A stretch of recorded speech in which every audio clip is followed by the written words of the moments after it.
Well, hello, folks, and welcome to the Melhorn Fishing Podcast. I hope you're having a good day, whatever day it is that you happen to be listening to the show or watching the video version of the podcast on my YouTube channel. Either way, I appreciate you guys stopping by to check everything out. On YouTube, you can always leave comments, suggestions, ideas down in the comment section. Podcast a little bit harder, so go to my website, melhornfishing.com. There's a link in the contact section on there where you can send me an email.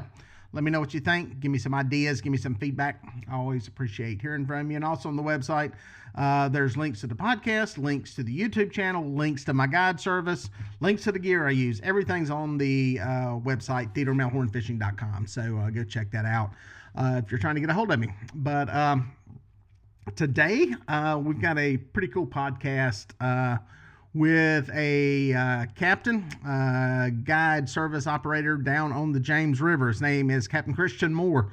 And I sat down with him at the 2022 Catfish Conference, which is a catfishing trade show.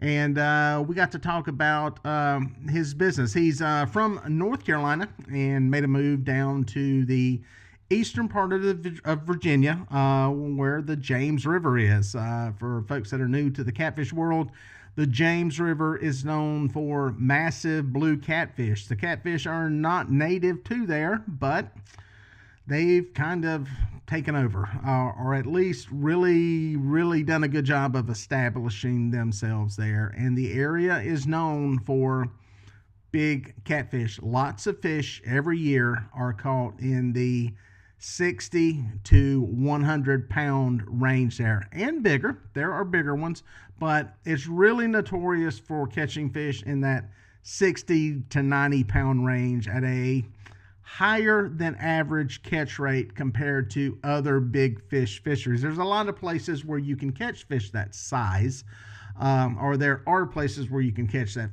fish that size. I'm not going to say a lot of them, but you can go to Wheeler, Santee Cooper, Mississippi River, Kerr Lake. These places produce those fish.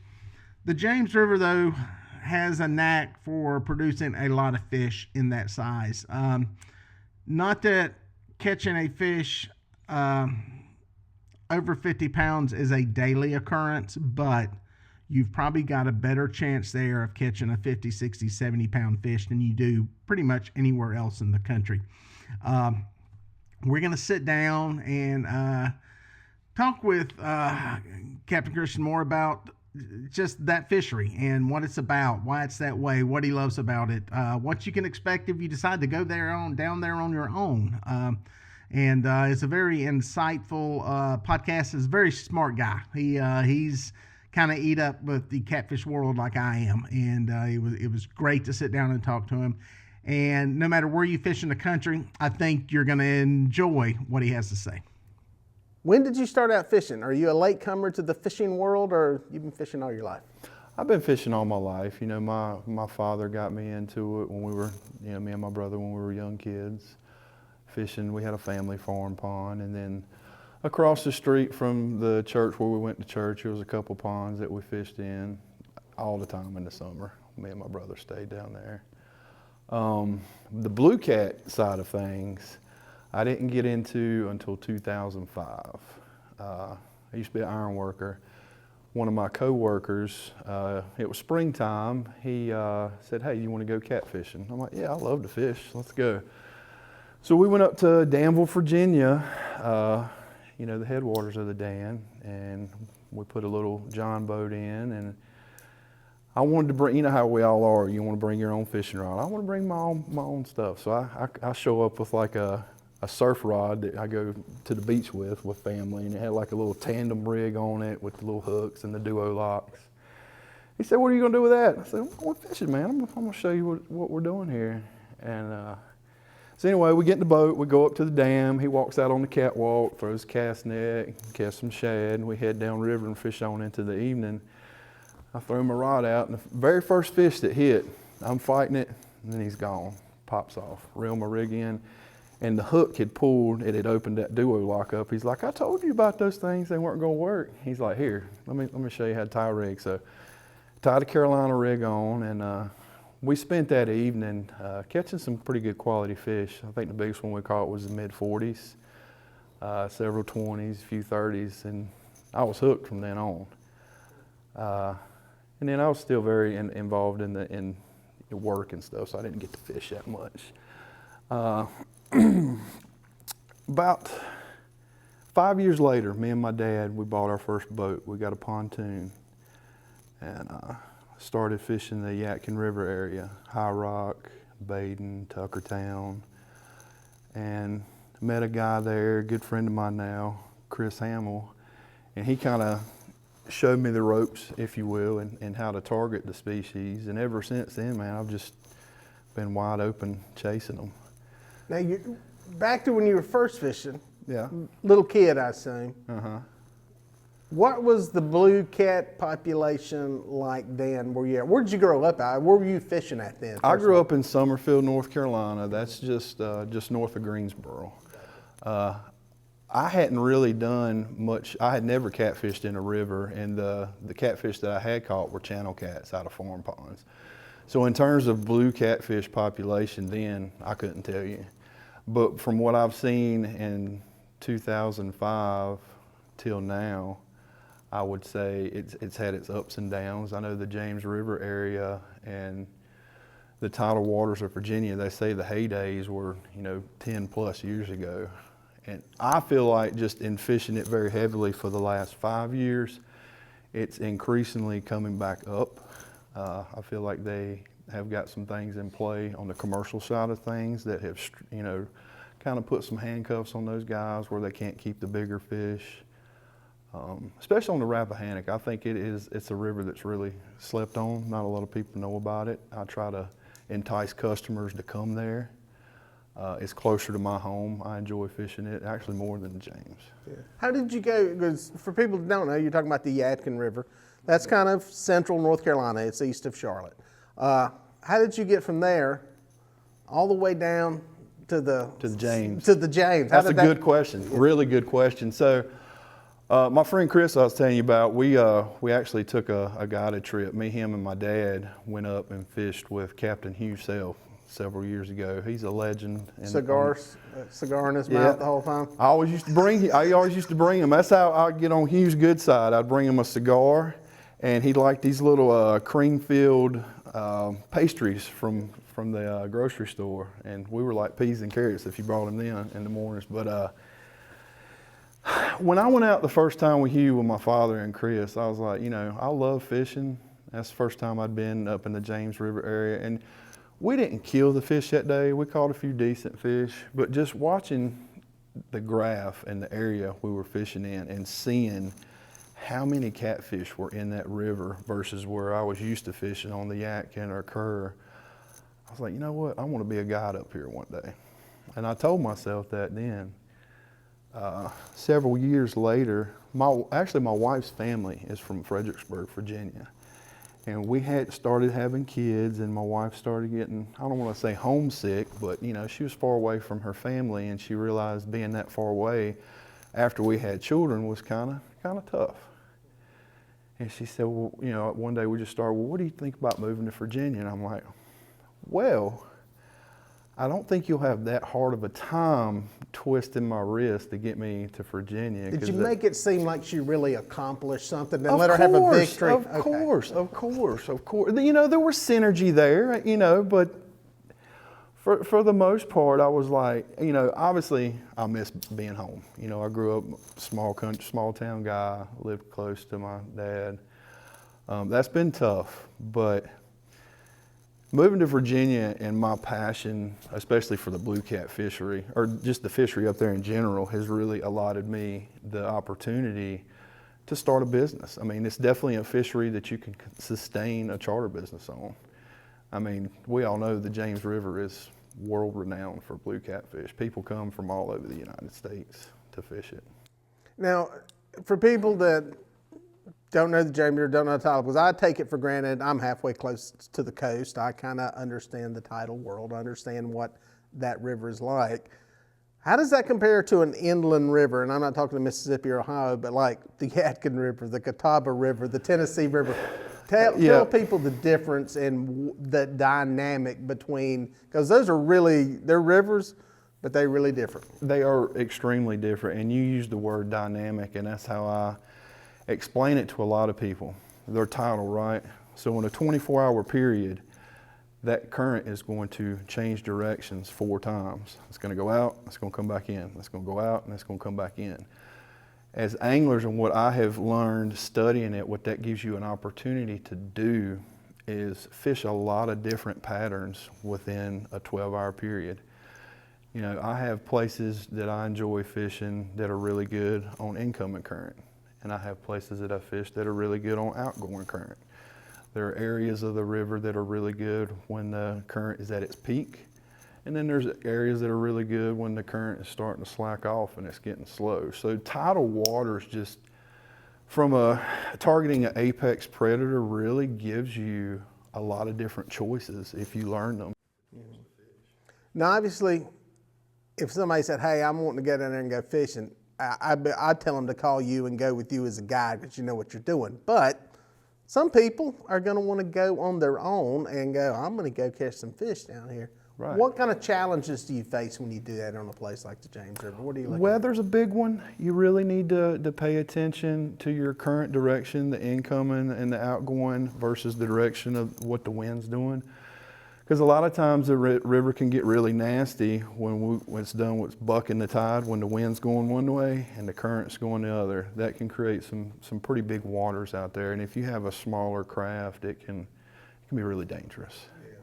Yeah, and that's something that you probably get more of. I mean, you get stuff in, and we've all seen what can happen on Wheeler, you know, big water like that, the right direction. But there, being near the coast, wind seems to exist a little more often than it does, you know. Indeed, and it can change directions in the snap of a hat. It's really wild. It's been something that, when I went to captain school, you know, as well as you know, you go through that portion of it, learning weather and how to read it and how to steer your boat when there's a specific type of weather condition, how to handle yourself. So that's helped tremendously. But I would say if you're a newcomer coming up there, get you a couple good weather apps, look at the direction of the wind and pay attention to which way the tide's going, and look at it on the map, right? Pull it up on your phone and watch the wind blowing across the water versus what the current's doing, and just kind of plan your trip. A lot of people will say, man, I know people have been catching good fish in this area of the river. I got to get here. Don't risk it. You know, they say that old saying, risk it for the biscuit. Don't do that. Yeah. Now, one of the other dynamics in that whole thing that's truly unique, I mean, there's very few fisheries for catfish anywhere where you deal with this, is salinity. Mm-hmm. How does all that play? Where does it come in? Because, I mean, this goes from a little river up, I say relatively small, up around Richmond, to a massive bay that it dumps into. Where does salinity play in, and what have you seen in that? And salinity, for people that don't know, that's the salt water from the ocean at some point is going to mix to a certain extent with the fresh water coming in. How does all that play? So that's a good question. When I first moved there, knowing that was tidal water and it had salt in it, I really put a focus to it and tried, you know, I got real nerdy with it, right? I got a salinity meter and I was taking salinity readings at different ends of the river from one end to the other, trying to log some stuff on a spreadsheet and put catch rates down on pen and paper and try. I never could come up with anything from it. I will tell you, one of the things I notice the most is when there's not a lot of rain in the watershed, that allows that salinity level to get higher up in the river. And in that, it allows a lot of the saltwater species to come up higher in the river. Like there's been times I've been fishing on the Rappahannock, catfishing, and I've caught a stingray, I've caught a red drum. So that's a unique thing. You're not gonna find that back home on the Yadkin River. Yeah.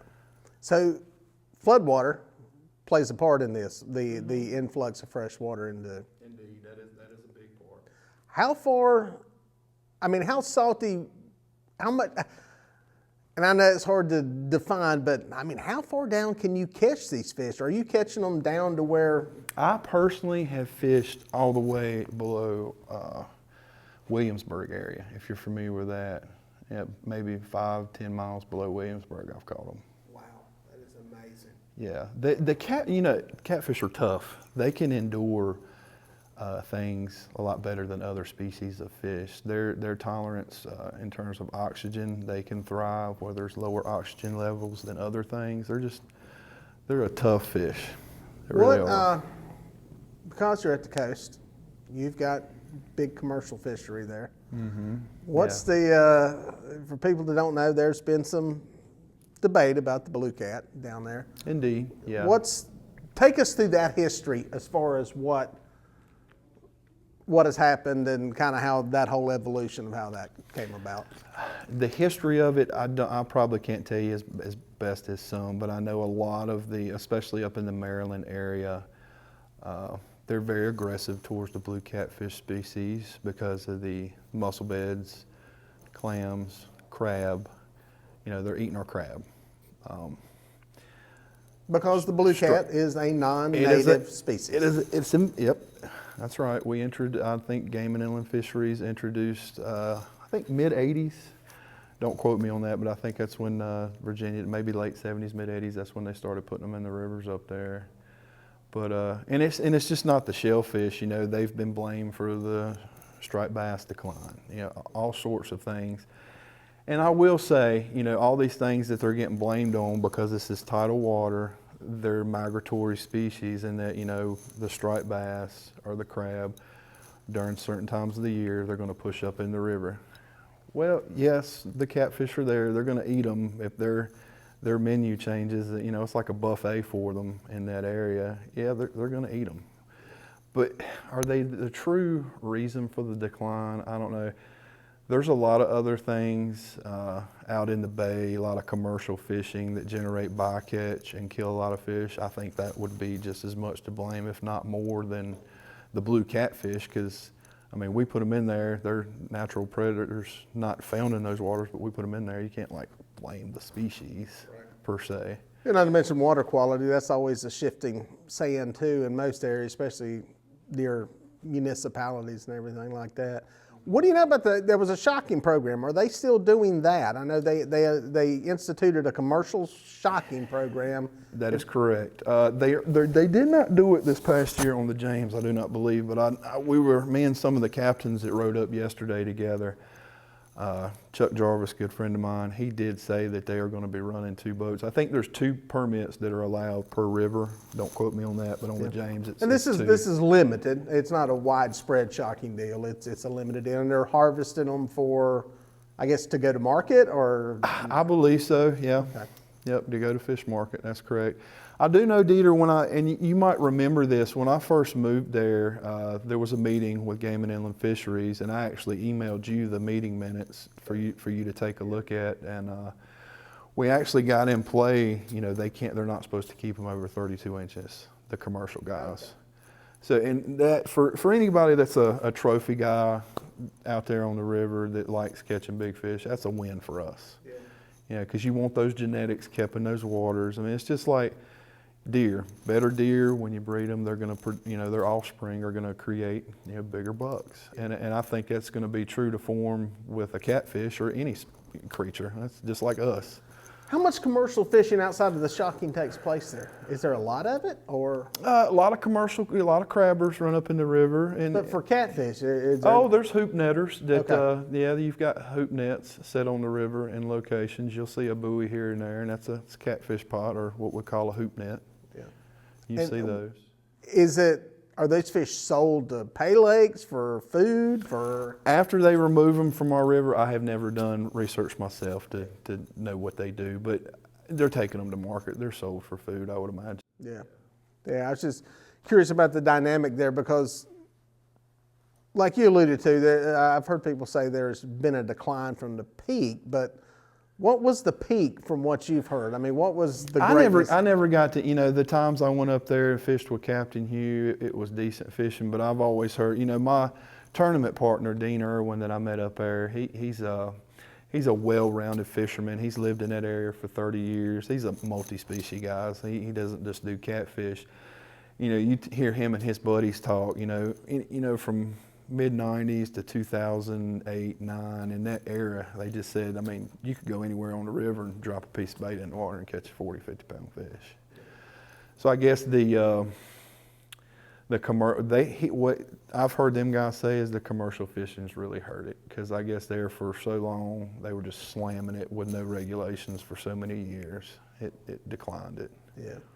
So I know there's always a balance. You got to hit a balance. You can't have, do you think the fishery has found its balance? Because, you get places, you introduce a species, boom, it takes off because it's got, it's like white perch coming into freshwater lakes. They got all this threadfin and shit, and they just eat and kill everything. Yeah. But at some point, nature finds a balance. That's what I was going to say, man. I mean, I'm not a biologist, obviously. I've done a lot of research and read a lot of college students' dissertations who were biology majors. Life always finds a way, right? Usually when something gets messed up in nature, it's our fault. We do it. But I think eventually, if it's left alone and it's just not commercially fished heavily, the catfish is going to be the thriving species, because it's the apex predator there. It's going to be the dominant species. Will it hurt things? I don't want to say that, but I feel like the certain species that a lot of these groups are saying are on the decline because of the blue catfish, I don't buy it. I think those species, they're going to bounce back. They'll find a way. Life always finds a way, especially in a river, to sustain, and everything starts, getting some synergy to it, and everything's. Yeah. And just for any of the people listening at home, we're taping this, like I said earlier, at the Catfish Conference. And while we have a nice, secluded place compared to what I normally have, there is a room next to us that you may hear some Skype conversations or something coming from. So that's what that noise is in the background, in case you hear it. What's the reality of fishing there? Because a lot of places, you see the highlight reel, you see the best days.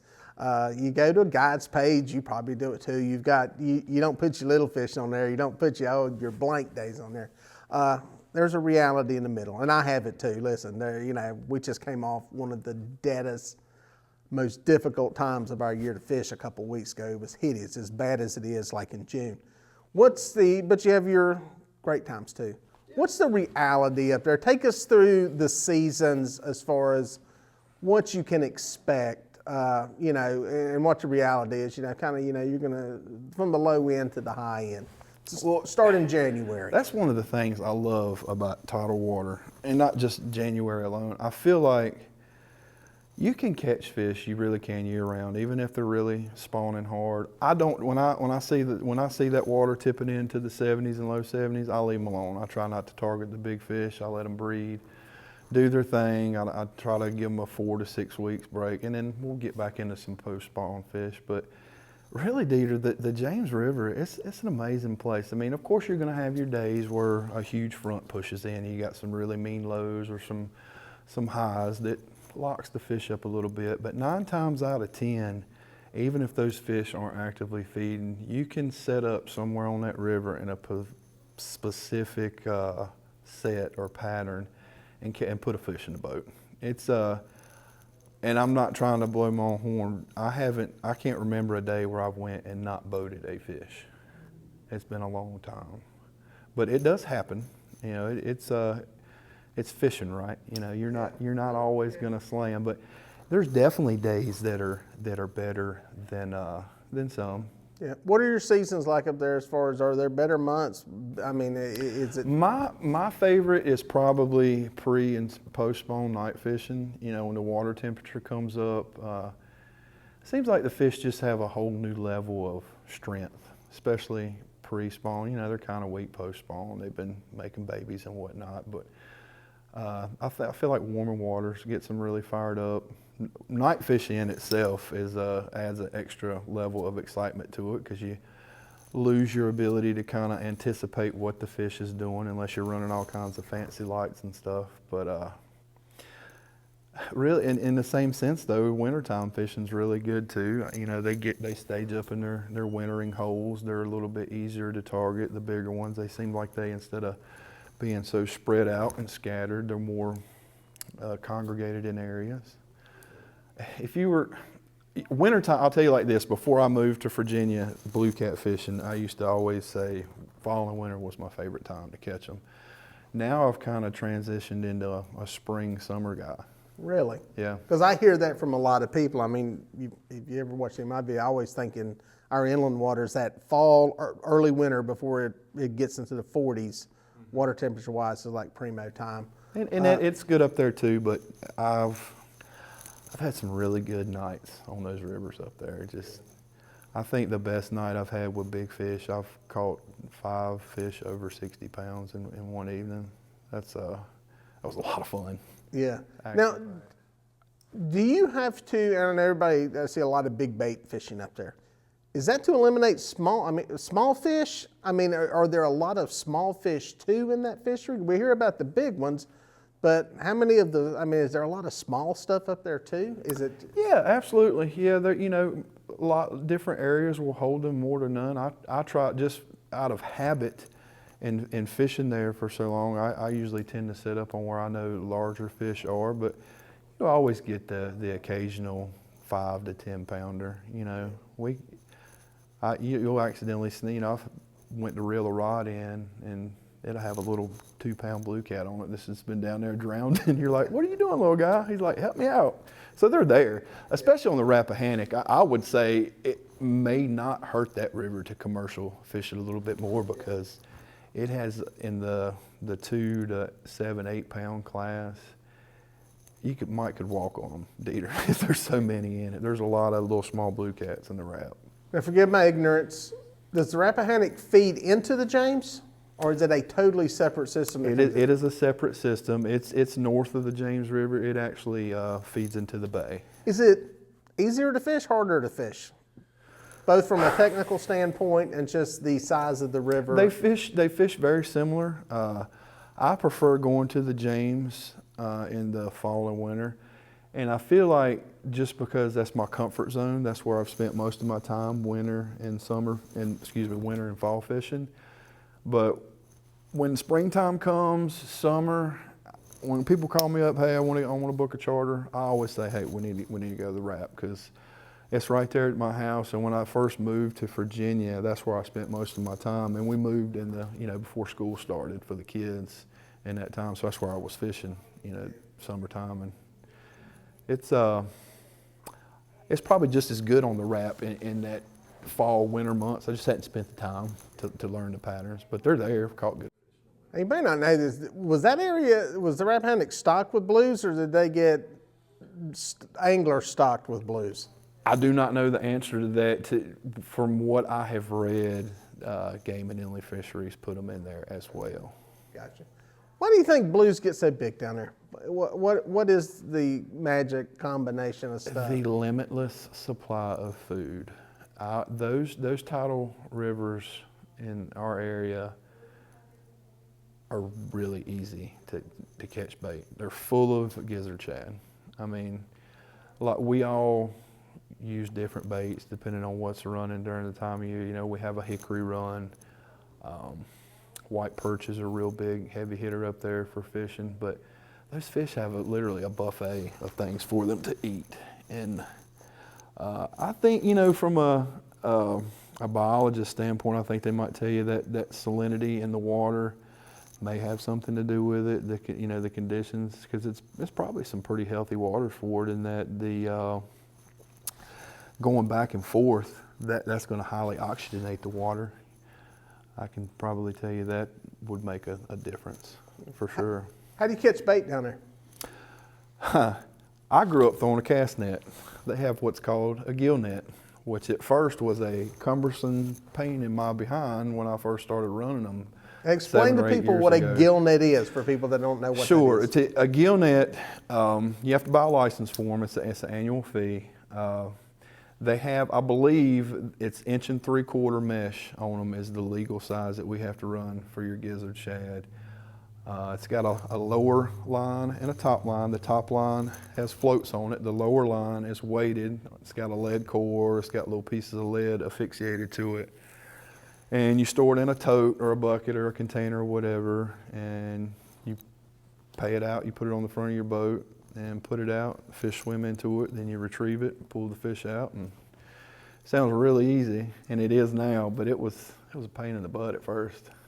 But it really makes getting bait easy. Yeah. Now, do you put this thing out in the middle of a flowing river? Do you put it out at slack tide, or do you find some little oxbows and coves and pockets to pull it in? Backwaters, creeks, there's barge pits up there you can put them in. You don't want to put them in moving water, because one thing that can happen is they can get full of fish, and then the current's going to take it away, and you've lost a $200 net, and you're like, shucks. Wow, that's crazy. Mm-hmm. Get that full.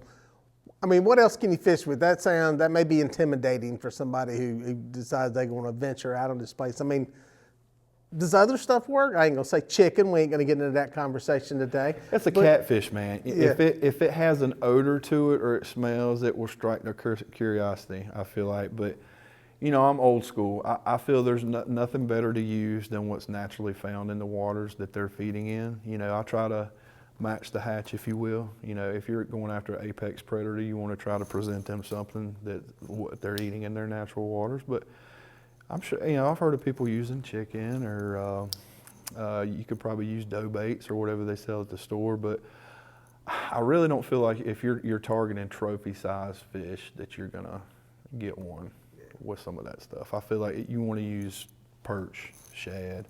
Eels is real big up there, freshwater eels. We use those sometimes. Let's look at the guide side for a minute, because you know, there's people. I get people that have never booked a guide trip before. It's somewhat intimidating to them. You don't know what to expect, what to do, any of that stuff. What is a guide trip like with you? How does it work? Take us through a day and tell us what that's going to be like. Sure. So customer calls me. We set a date. A week prior before their trip, we get on the phone. We look at the weather, talk about what to wear, what you want to bring.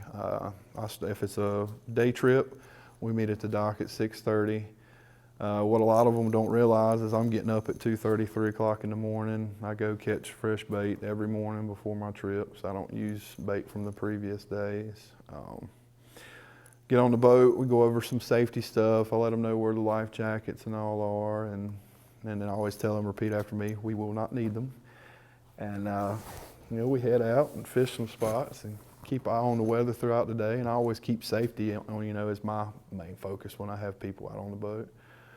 But, you know, I kind of try to get a feel for them. You know, we discuss when they book the charter, you know, have you been fishing before? Have you been catfishing? When we hook up on the first fish, if they need some coaching, I'm not shy. I'll help them out and let them know what they can do to make fighting that fish easier. Because for people who have not fished in current, I assume y'all, depending on where you're at, a 1.5 miles, 2 mile an hour current there at the peak. Yeah, I would say peak. You'll see it kissing 2.2, 2.3 up 2.5. When we get a lot of rain up there, the upper end of the river, man, I've bumped my boat into neutral and just let it drift, and my graph has told me I was moving 5.5, 6 miles an hour. Yeah. What is most people's reaction, especially people who have never fished that type of tidal water when they hook into a fish? Yeah, a lot of times they're like, I've got a giant fish on. This is incredible. I'm biting it, and they'll reel it in, and the fish is 20, 25 pounds, and they thought it was a monster. So it is to a lot of people who haven't fished current, it's a different ball game. And to that point, that's really where the heavier tackle comes in, because I can go take people on a reservoir, we can drift, we can fish with medium rods. We don't need big, huge pieces of weight. We're not chunking 16 ounces of weight. What is that tackle setup like out there on that kind of water? Because that's a different ball game. When I started fishing up there, I was using 50-pound mono and 80 to 100-pound mono for my leader line. I've transitioned back a little bit. You know, that was just my initial. There's monsters up here, I need to be ready. Now I'm running 40-pound mono and 80-pound leader. I still keep the 80-pound, because, you know, there's a lot of conditions. We fish a lot of structure. There's mussel beds. That stuff is hard on your line. I feel like everybody's always so fixated on what kind of reel you're using, rod. you need to keep an eye on your hooks and your leader. That's the part that meets that fish. That's really what you need to rely on to get him to the boat. 'Cause that's touching him, right? That's what gets him on there. Yeah. How much weight does it take in that Oh, current my- to keep these baits halfway close to the bottom? Yeah, it Or depends. do they need to be on the bottom? It depends on how big a piece of bait you're wanting to run. You know, if you're on an outside rod and you're wanting to run a 2-3 inch chunk of gizzard shad, you gotta use a pound, 16 inches. Really? Yeah. Really, that is crazy. Yeah, because if you don't, all your rods are just going straight back behind the boat.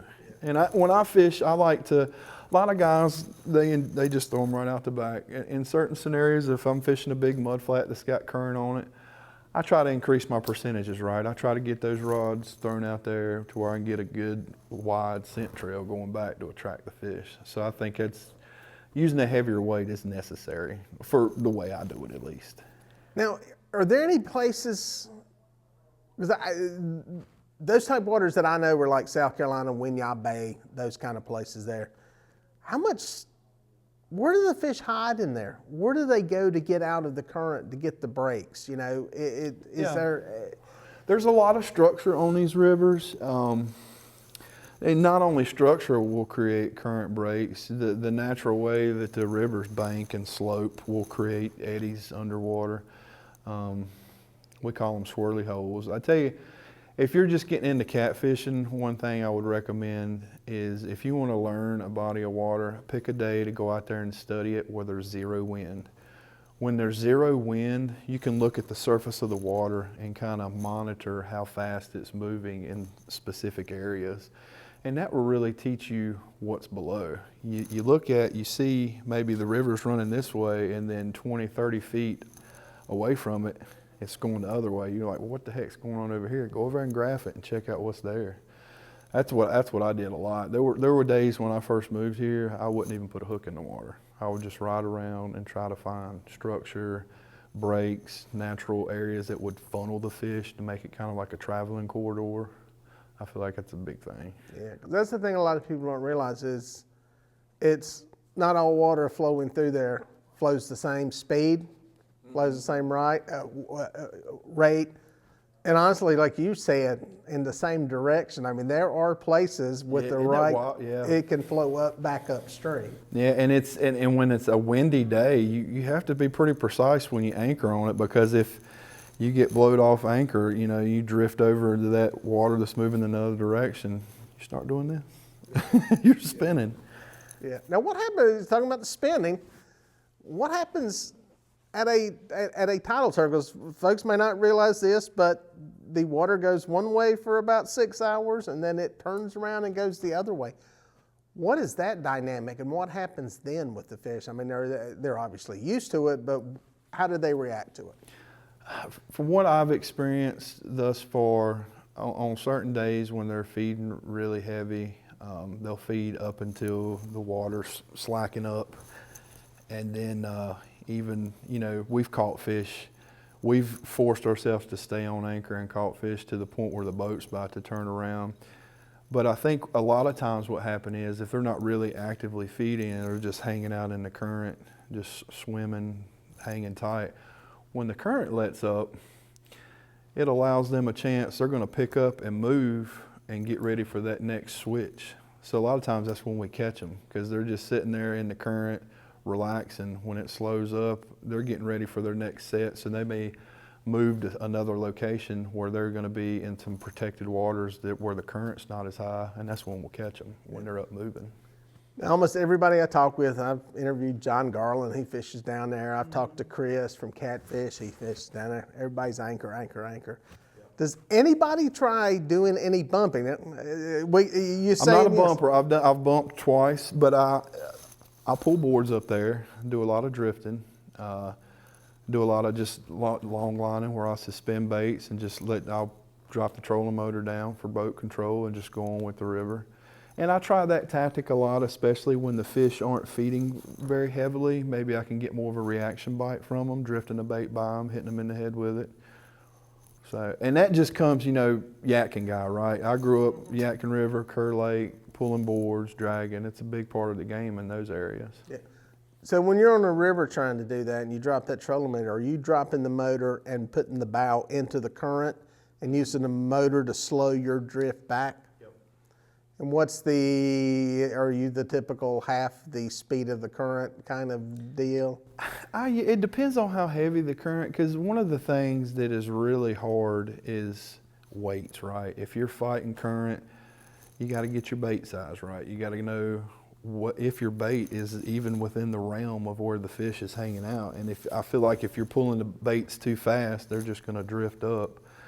So I pull into the current primarily, and I use anywhere from a 3 to 4 or 5 ounce drifting weight. Yeah. Now I can see somebody bottom bouncing, doing the bottom bouncing with trolling motor, but you said planar bores. Mm-hmm. That ain't something that I do out there in the river channel and current. I do that more on the edges in the calm water, big mud flats and stuff, shallow water.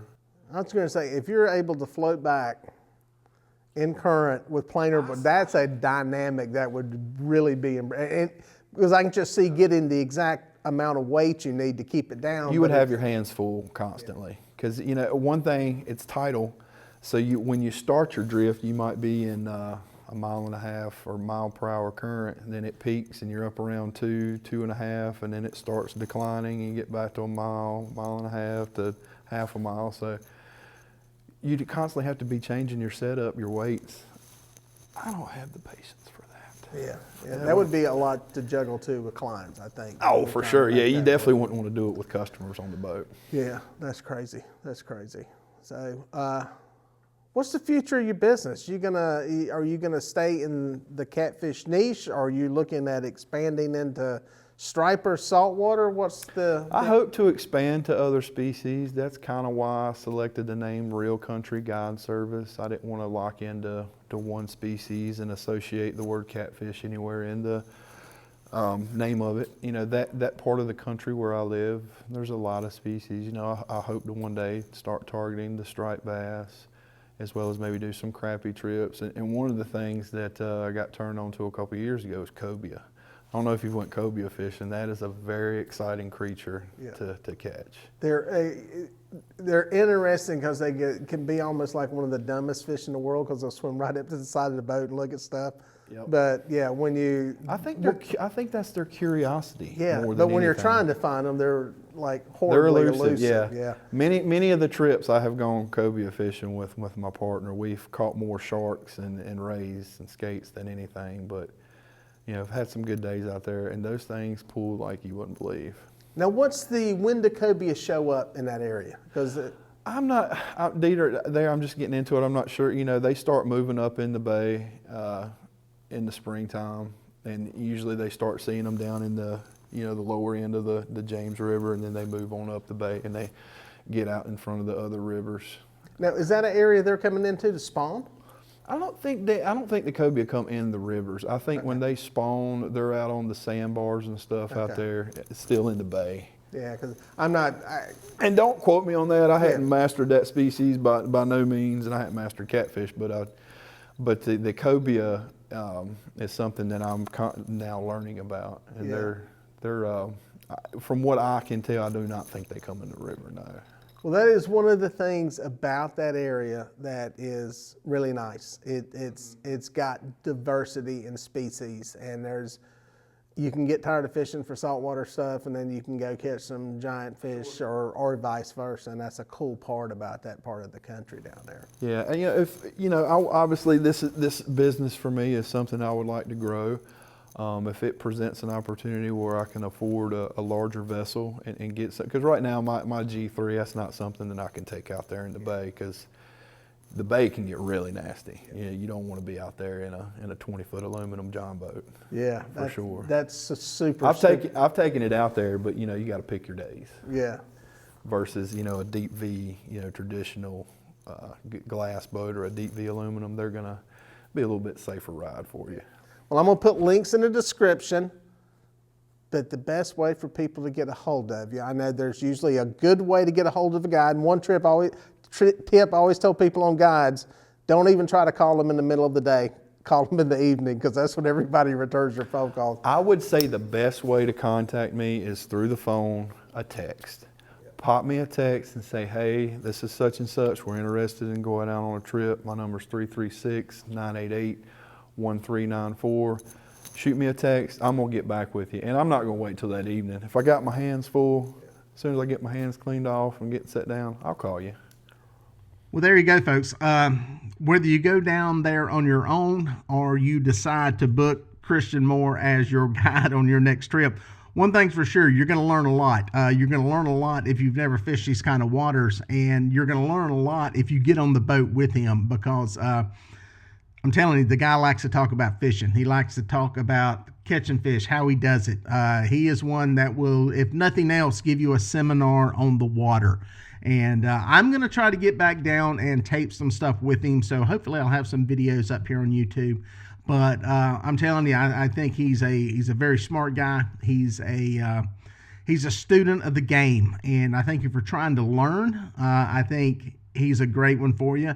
If you're just trying to catch a big fish, I think he's a good one for you. So if you're looking to go fish down on the James River, I'm going to put some contact information down in the comment section on the YouTube channel and also on the podcast. And as always, if you guys can't find that, can't figure out where it's at, go to my website, send me a message, DieterMelhornFishing.com, send me a message. Hey, who's that big bearded guy that looks like a pirate that is down on the James River? I'll hook you up with him, and you guys can get out on the water. So hope you enjoyed it. Until next time, we'll catch you out on the water. Well, folks, if you made it this far, thank you for watching. Here are a couple more videos that I think you're going to like. I'd watch that one and then that one. No, do that one first and then that one. I don't know. Just watch them both. They're both good.